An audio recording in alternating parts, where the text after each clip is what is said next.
A whirlwind romance between Vicky and Jimmy, Jerry Rawlings was born on the 22nd of June 1947 in Adabraka. As a child, he attended Mrs. Sam's school, where he developed a love for the arts, playing in Julius Caesar and other Shakespearean roles. He progressed to m0st school, where he set eyes upon and became smitten with a certain Agyeman sister.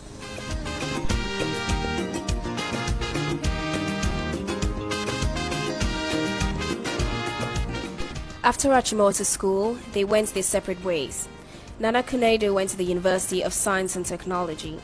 While pursuing her degree in interior design, she immersed herself in university life, making lots of friends and taking part in various activities. Jerry John, on the other hand, joined the armed forces to become an Air Force pilot. Flying was his passion, and therefore it came as no surprise when he'd won the Speedbird Trophy for outstanding performance in the flight school. The Speedbird Trophy went to Lieutenant J.J. Rawlings for being the best Air Force cadet of the flying training school.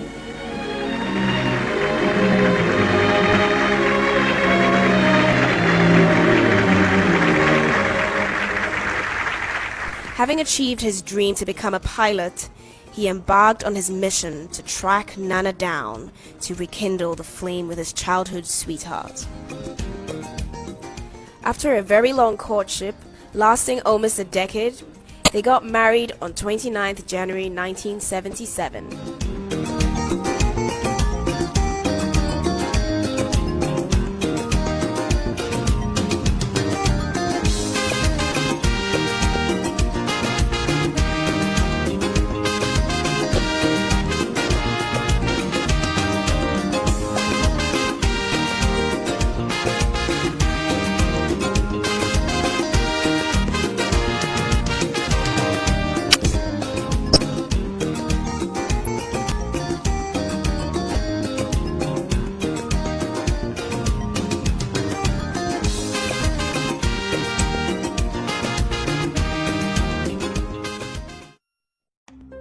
Two years into their marriage, Flight Lieutenant Jerry John Rawlings, like many other Ghanaians, frustrated with their deteriorating economic and political conditions, led a mutiny against the military government at the time. Following an unsuccessful uprising, what should have been a closed military trial was opened to the public in an attempt to make scapegoats of Rawlings and his men. For the first time in Ghana, a group of junior army officers had attempted to pull down a military regime made up of senior army officers. One could say that the abortive attempt had been brought about by extremely compelling factors. The trial of the coup plotters was very revealing. J.J. Rawlings, who boldly owned up as the one person centrally responsible for the attempt, gave cogent and infectiously popular reasons to explain why the attempted coup was justifiable. This titanic force, gigantic in all dimensions, broke loose on June 4th, 1979, with J.J. Rawlings coming out of condemned cells to lead yet another military regime.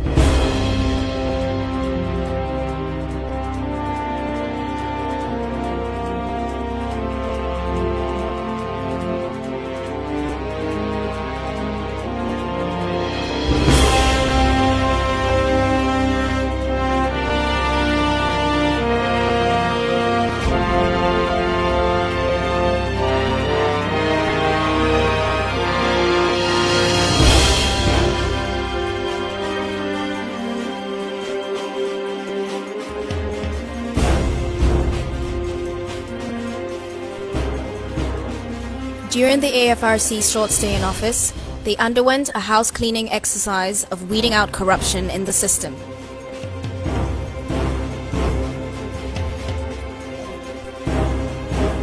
The AFRC did its best in the short space of time to throw a searching light into the dark recesses of corruption in the country. After 3 months, they handed over to a civilian government under Hila Liman.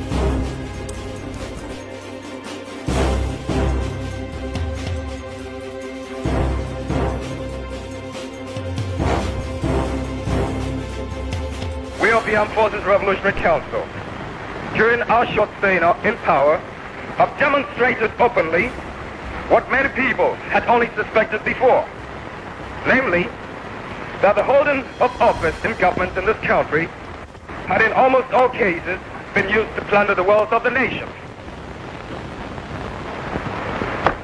Ghana is looking up to you.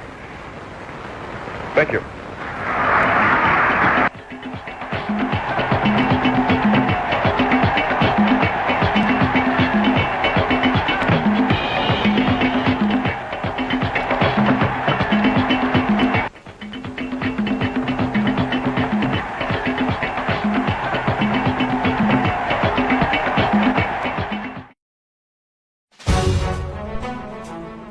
The political and economic situation of Ghana did not improve, and by 31st December 1981, the Third Republic had been suspended to be replaced by the Provisional National Defense Council, led by Flight Lieutenant J.J. Rawlings.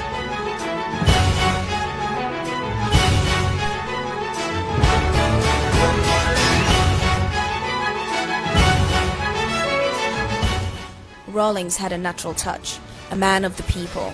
He connected with the masses and they loved him.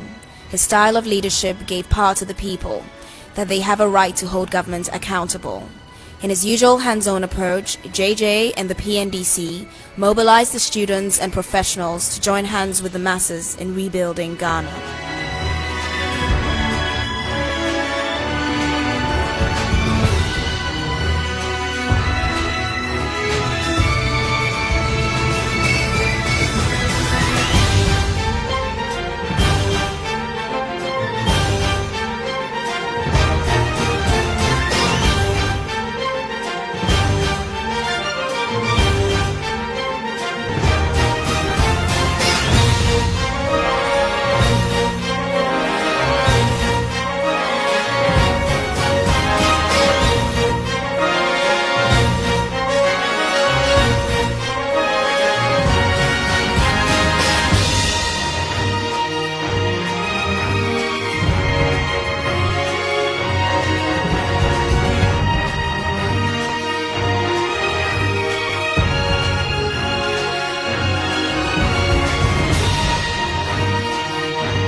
As the people of Ghana struggled to stop the downward spiral, they joined hands with their brothers and sisters in countries like Nicaragua, Cuba, Suriname,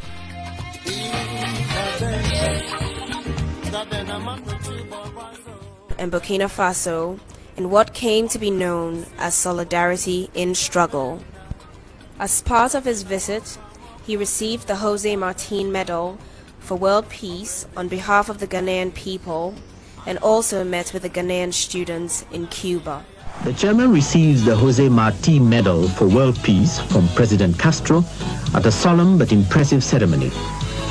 The award underscores Ghana's commitment to world peace and solidarity among nations, particularly those that remain oppressed and degraded by poverty, exploitation, and unprovoked aggression.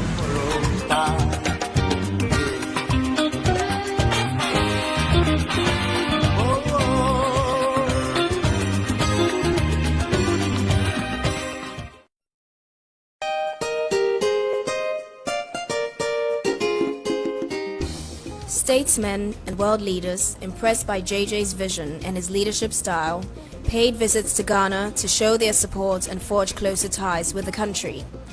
Flight Lieutenant Jerry John Rawlings symbolized the new Africa rising out of post-independent neo-colonialism.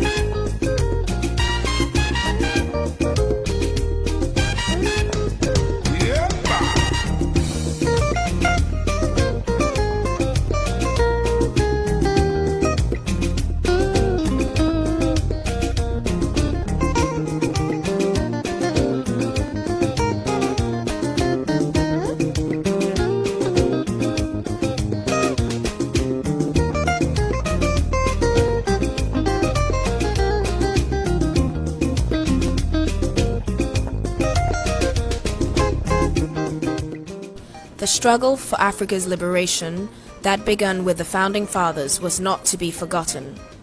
The former president of the Republic of Tanzania, Julius Nyerere, was awarded Ghana's highest honor, Order of the Star of Ghana, for his contribution to Pan-Africanism.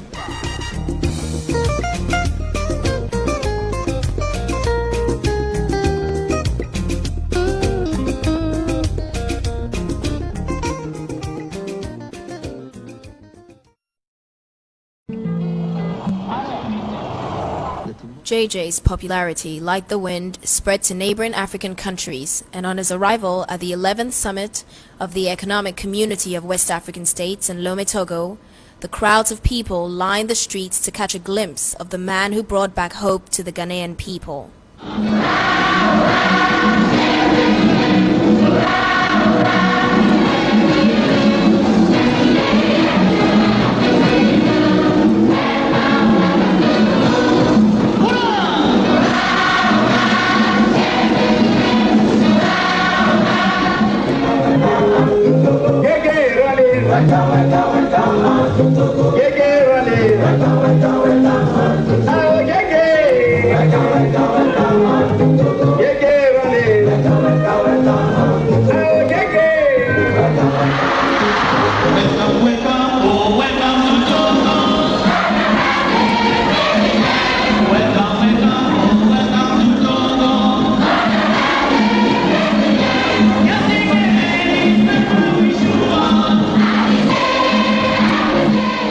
At this summit, West African leaders continued with the objective for an economic community.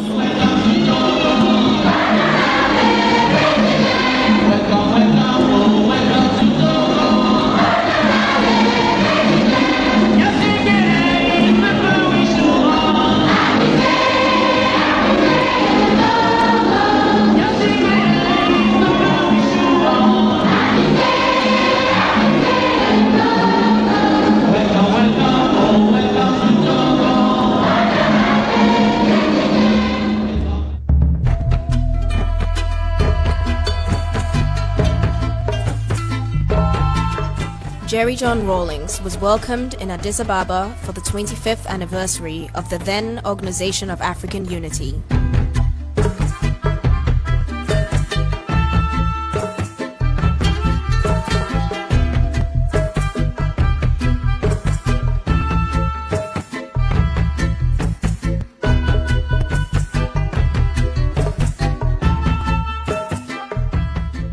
He reiterated Nkrumah's dreams of Pan-Africanism and the continued struggle for a united Africa. Our country, Ghana, played its modest role towards the inauguration of this organization 25 years ago. The passion of our visionary first president, Dr. Kwame Nkrumah, for continental unity is unforgettable. A united Africa provided for him the only assurance of real independence for us and sovereignty over our vast natural resources. For his vision and passion, he became a prime target for the enemies of Africa. With his view that the independence of Ghana is meaningless without the total liberation of Africa, Dr. Nkrumah subordinated the independence of Ghana to a struggle for the liberation of the whole continent. He paid the price for his visionary zeal and boldness. But his speech on this very rostrum 25 years ago not only touched the hearts of Africa's youth, it still provides the agenda for our continent's liberation. Lovely to hear you. May God bless us all. Thank you.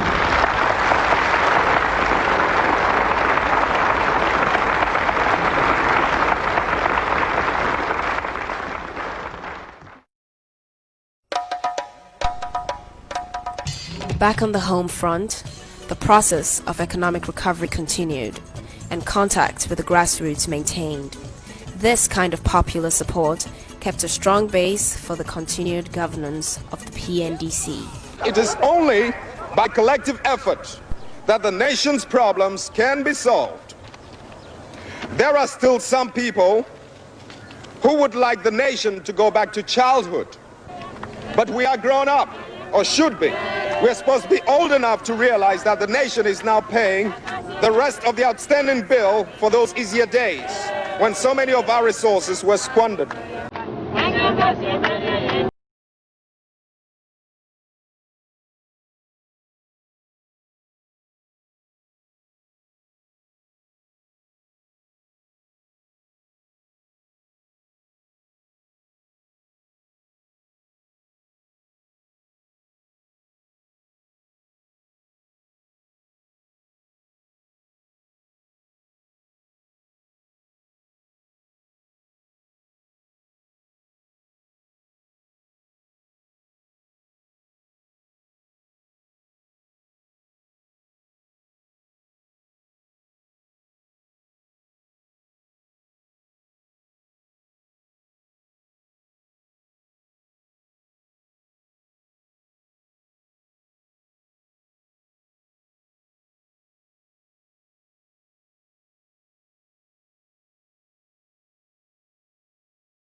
This bridge, which we're commissioning this morning, is a long-term investment to benefit our generation and its successors. It is only one of many infrastructural projects that the PNDC is undertaking around the country to ensure that the economy does not falter again. This bridge belongs to Ghana, but it is more yours because it is Ajamoro. It is your property. Do not see it as government property. All of you assembled here are also the government because the PNDC is a government that is or should be run by the people.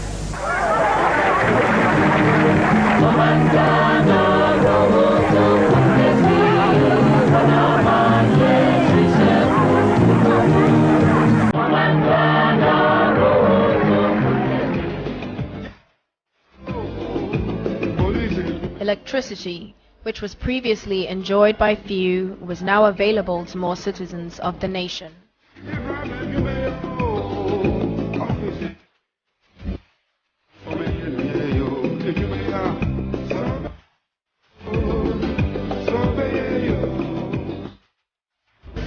So now that electricity has reached this community, it is important it is used to generate funds for further development. This area, as you know yourselves, is rich in resources. It has extensive clay deposits and also deposits of oyster shells, both of which can form the basis for the manufacture of a variety of products: ceramics, building materials, lime, abrasives, etc. The existing Gary processing industry can be expanded and other agro-based industries can be developed.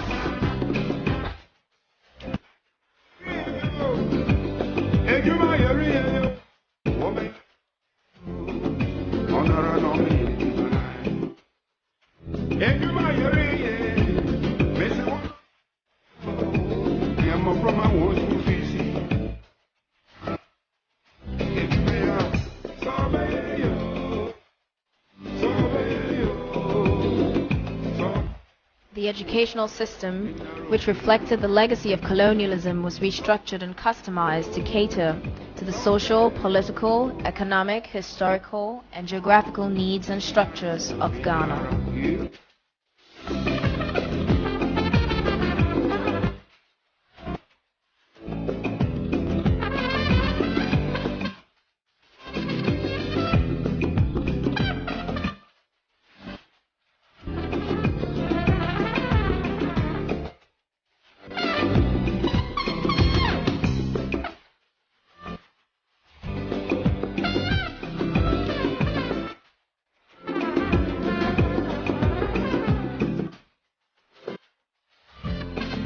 Health was a central issue in structural adjustment.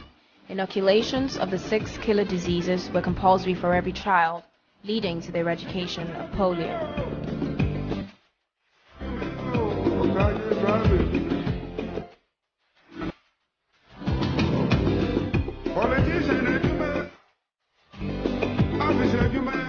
The number of guinea worm cases fell drastically due to consistent education through the primary healthcare system.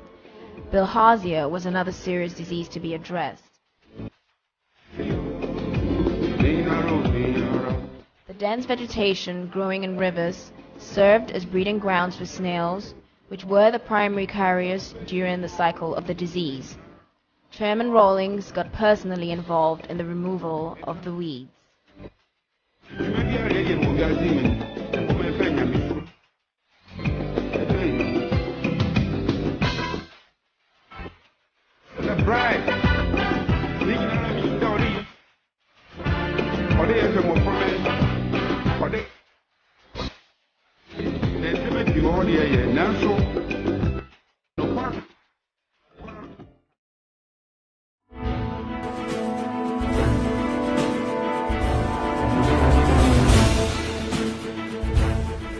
Honor and integrity were returned to the Ghana Armed Forces and Police, who undertook regular refresher courses in a statutory training camp and other camps. The refresher courses were designed to maintain the alertness of the troops.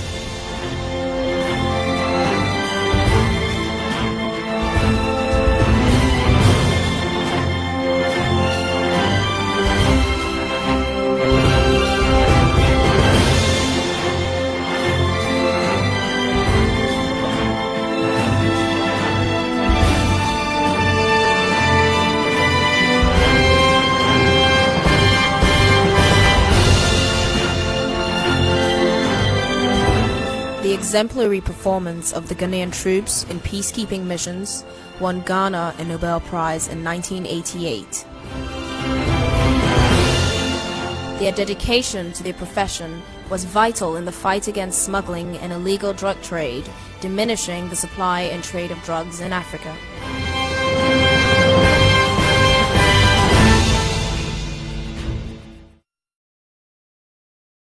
As part of the team-building process, the PNDC was involved in various sporting events.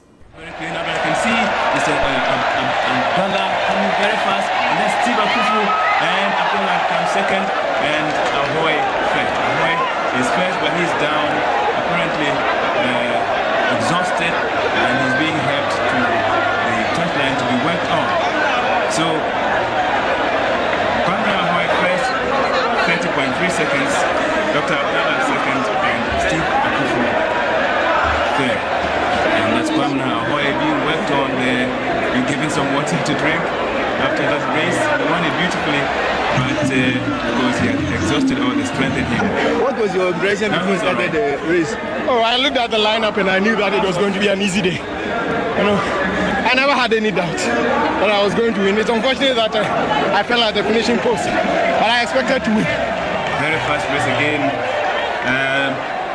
I can see Arthur Austin running very hard. Behind him we have Chairman Rawlings, but who is going to be first?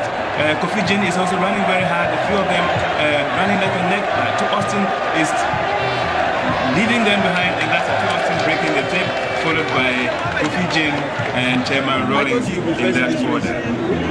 Know your background as a sportsman. I have to give up smoking. You've taken smoking. I have to give up smoking. It's cut out on my stamina. And now we come to the ladies. 15 meters dash. And there they come. You can see Mrs. Rollins. Mrs. Anna aiming or running very hard. And that was an easy race for Mrs. Rawlings. And she was followed by Mrs. Anna Enning. And third place went to Mrs. Quaid White. And the spectators enjoying themselves. And that's over. We come to the finals of the football matches, and this is between teams A and B, made up of PNDC members and PNDC secretaries, all mixed up. Now you can see the team A players playing from right to left, team B playing from left to right. That's Chairman Rawlings patting down everybody who comes his way. Stopping him there. I can see somebody telling Chairman Rawlings why he's been pulled up. Decides to go, but he's supposed to be playing right full back position, but most of the time you see him at other places. So he's going to take the kick himself. Yes, Chairman Rawlings. And he nearly picked the turf instead of the ball. And now that's Bambara Hoy, and he has lost it. Chairman Rawlings running for the ball, but it's been cleared. The second part of the dancing, this time we'll be attempting to pick pegs which have been fixed on the field, and Chairman Rawlings has collected his nicely, drops it and throws it down. Enjoying themselves as they watch this lancing game at the Grassroots Stadium as part of the activities marking the 6th anniversary of the Guildford celebration. This is musical chairs, a game of musical chairs, a game with 9 competitors on horseback fighting for 8 chairs. And the idea is, as soon as the music stops, there they go again. Nobody knows when the music will stop. And the music stops there. A scramble for a chair. Chairman Rawlings gets one. And is very lucky so far. Perhaps I shouldn't say very lucky. Fighting hard for the chairs. Because we really have to fight in order to get one. Awesome. Horsemanship, skill, alertness. See who will get the last chair. There we go. Music still being provided. There we go around. And easy one for Chairman Rawlings again. And he has won the musical chairs game. And then he gives a hug to the...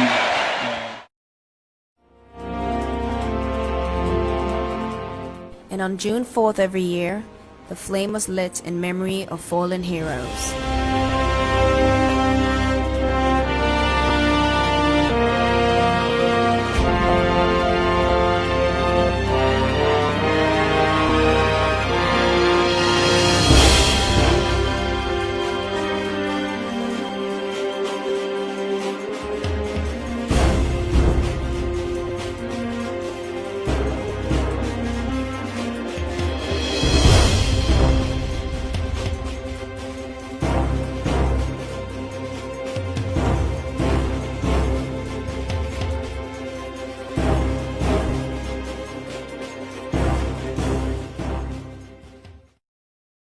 In 1992, the country was open to multi-party elections, and Jerry John Rawlings hit the campaign trail as the presidential candidate for the National Democratic Congress.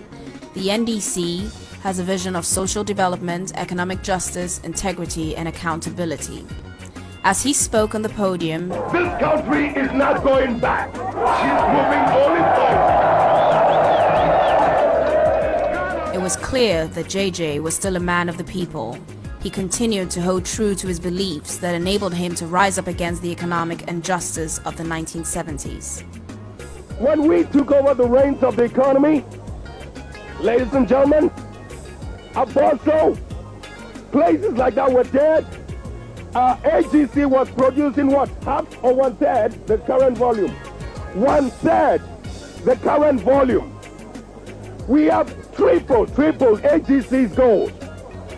When we started off with nothing.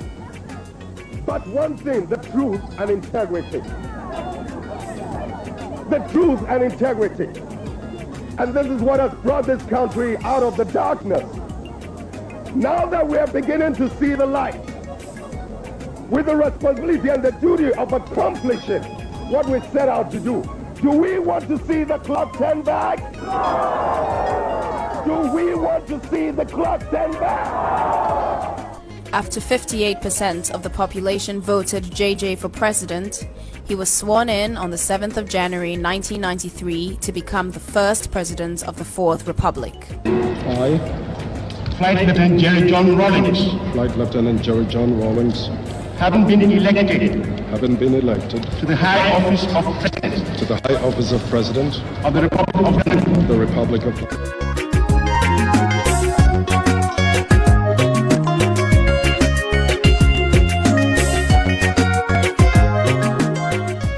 And in 1996, President Rawlings and running mate Professor m0st were on the road campaigning for re-election, which they won. This victory is not a victory to sleep, it's not a victory for laziness, but it's a victory to work even harder.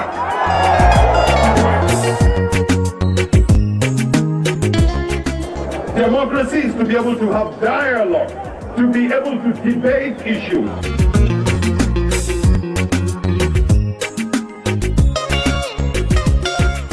Together with Cabinet, the President and Commander-in-Chief determined general policy of the government. He consulted with traditional leaders as well, which kept him in touch with the grassroots.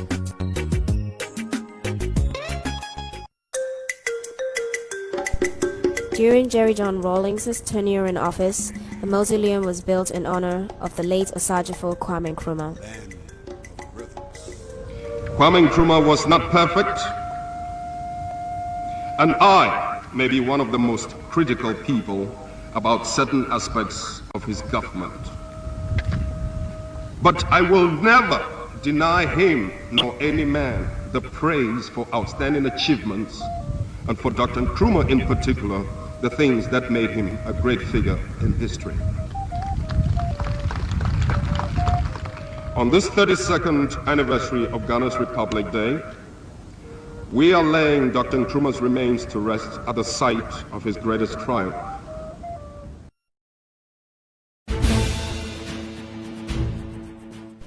After 7 years of fighting in Liberia, stability was returned after Ghana contributed troops to a multinational force created to end the conflict.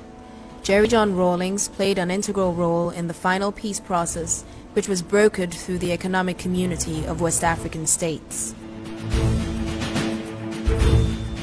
The instability of Liberia is affecting the stability of the sub-region. It's making it difficult to attract investment. It's making it difficult, to improve the image of Africa. So I'm suffering, not indirectly, directly, both through the contribution of my troops to bring about stability and through the fact that, look, it's creating a wrong perception of Africa. So we have a moral obligation to do what we can to bring about the necessary stability, because we are all being judged, all of us, despite the efforts we're making. We're all being judged just by, little things happening here and there.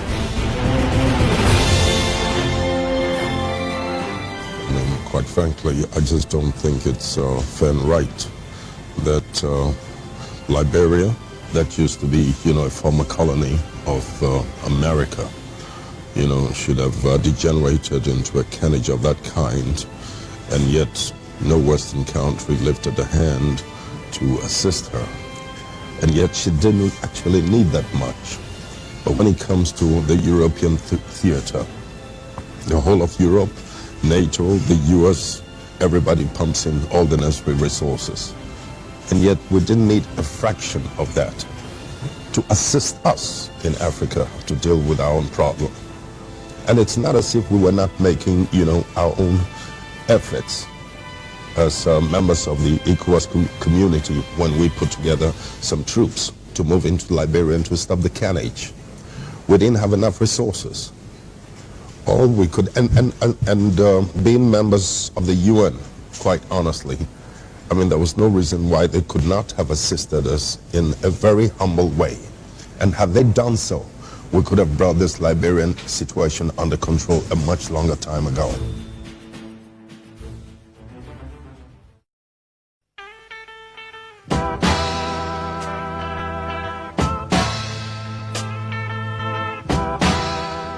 The hard work of the 1980s built a strong base for Rawlings to go to many countries to promote the good name of Ghana for viable foreign direct investment.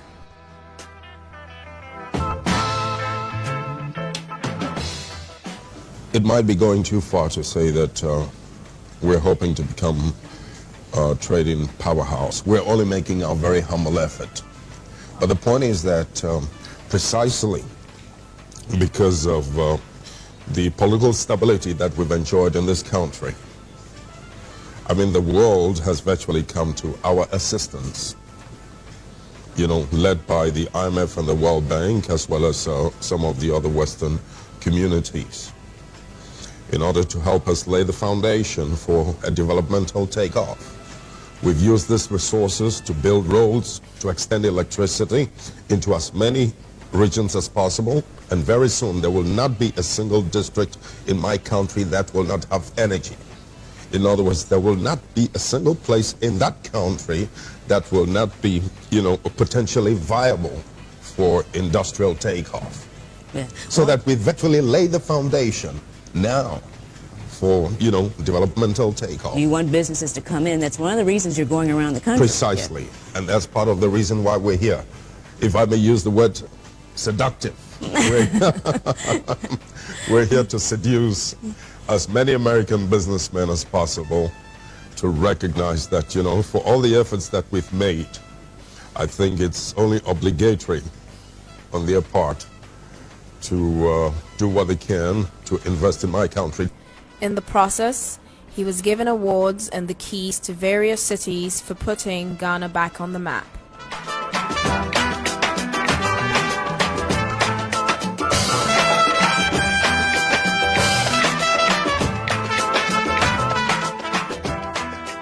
Ghanaians who left the country during the economic hardships of the 1970s and early 80s were coming back home to a country they felt proud of. Foreigners as well took advantage of the country's political and economic stability, which further stimulated economic growth.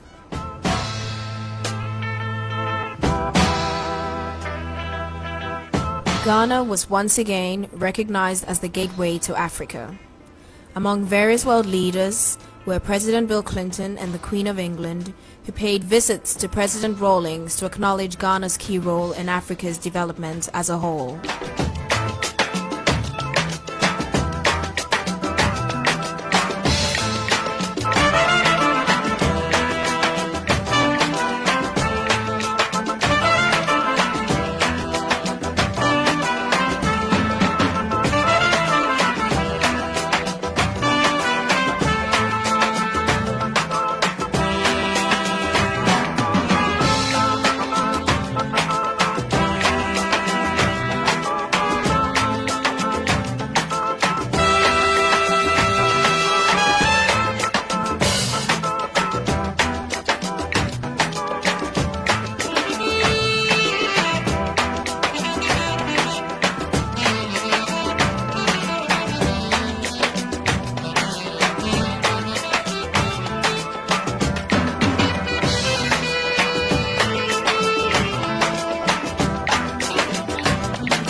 In his private life, flying was not just his profession, but also his hobby.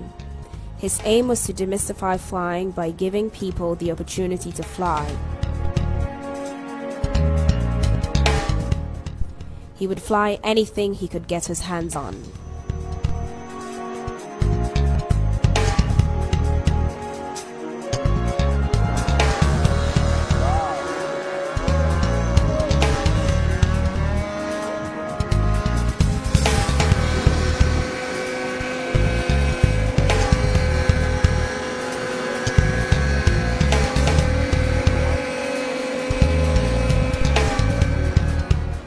Jerry Rawlings, your wife, children, and little Leilani wish you a happy birthday and thank you for being you, for your love, your honesty, your humor, and for being the coolest dad and granddad ever. Happy birthday.